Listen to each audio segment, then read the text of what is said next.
The traditional methods of preaching are 7. The easiest and the most popular is called topical sermons. In preaching topical sermon, you answer 7 questions from the Bible.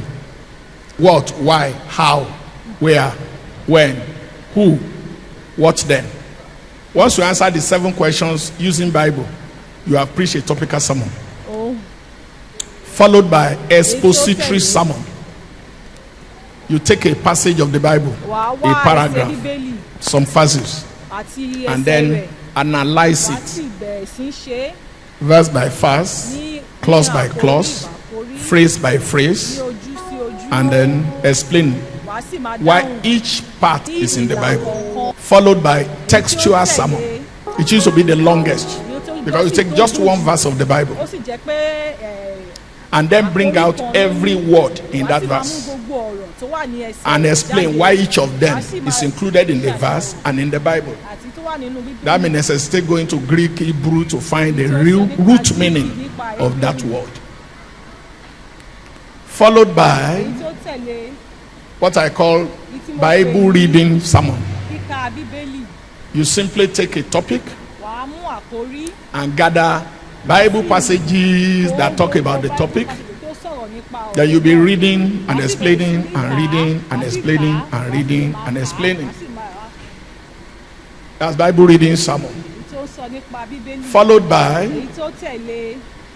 historical incidental sermon.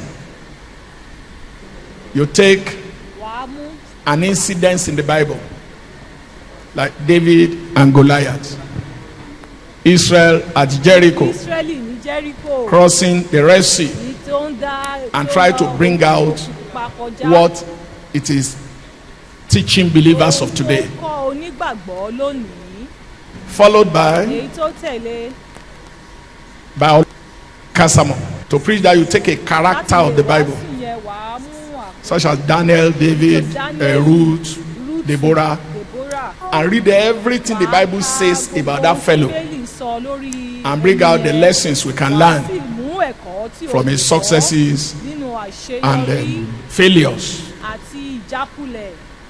The last one, number 7, is testimony sermon, where you tell your own testimony or the testimony of any other believer about something good, wonderful God does for him, or about mistakes or failure he finds himself in, and then bring out the lessons we can learn from them. Those are the 7 traditional methods of preaching. Most preachers only use topical and Bible reading because they are not familiar with the rest types of sermons.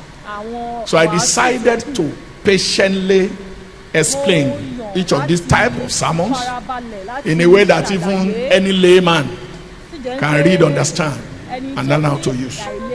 But I added a topic I called how to develop new types of sermons. And I explained that the 7 traditional ones were developed by some people, human beings.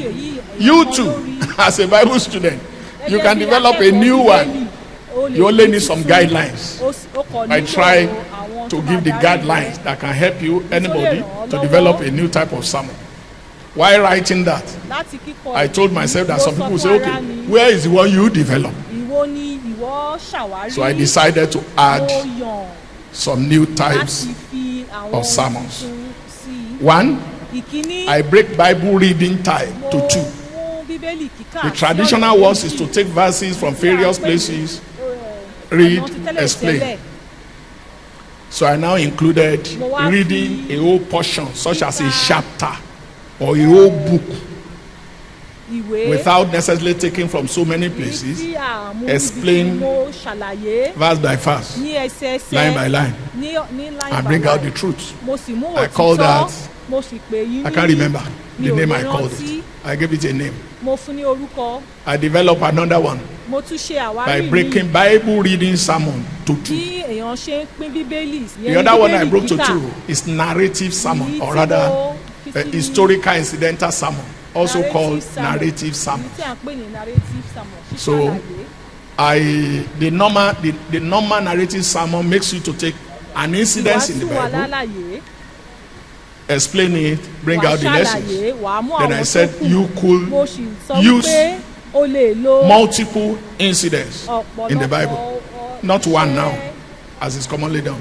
You can take these, jam them together, bring out what we can learn from this, what we can learn from this, what we can learn from this, and you make it a new type of sermon. I also developed another one. I call it interactive sermon. That's what led me to saying all of you. You wonder what's wrong with this man? He's not doing a sermon. I was using element of interactive sermon. But I'm coming. The day I will preach it, I will tell you we are doing interactive sermon. So after developing it, I need to test run it before the book is out, so that somebody will know who me one day and say, have you tried it before? So the day I will try it, I will teach you how to go about it. Any pastor that wants to use it must have trained his members on how to use it.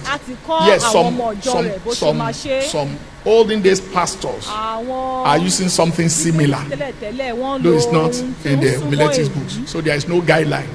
Nothing is guided, just go anyhow. But what it means is that you are prepared. I will prepare you when I have my way, to learn how to join your pastor in doing the preaching. If you go to CAC and some other people, you find such a sermon. This is how it is done. The pastor comes and says, my topic today is salvation. What is salvation? Salvation is deliverance from sin and the power of Satan. From that corner, somebody will jump up, carry his Bible, and read Matthew 1:21. She shall bring forth a son, and thou shalt call his name Jesus, for he shall deliver his people from their sins. Then the pastor continues his sermon. When he mentions something, before he's able to read his own, a woman there is raising a verse. By the time you are finishing, everybody, you don't slumber under such a sermon. Will it be a good thing for us to do? Ha! So one of these days we'll be doing it. I hope you will be one of the people to read Bible that day. No, in some churches, why we now need guidelines? In some churches, it creates a meeting. You say what? As she gets up to read the Bible, somebody else already knows she's reading, but because she's a younger woman, she will raise her voice so loud to overshadow this one. Then the pastor becomes confused. He doesn't know who to listen to. No, the guidelines will prevent anything like that. Is that okay? There's one other one I can't remember now that we also need preparation before we are able to do. But with that book, we are going to somewhere and we are adding to the resources the Church of God is having. I have told you before that if there is nothing God wants to add to his church through Bible Pattern Church, that is not necessarily going to do through other churches. Bible Pattern Church has no reason to exist as a separate entity. That we exist as a separate entity. If it is God that made it so, there are things he will use us to add. Because all the ones we are enjoying were added by some men of God. And they are not coming back to add more. Are they coming back? Is Baba Billy Graham coming back? T.L. Osborne coming back?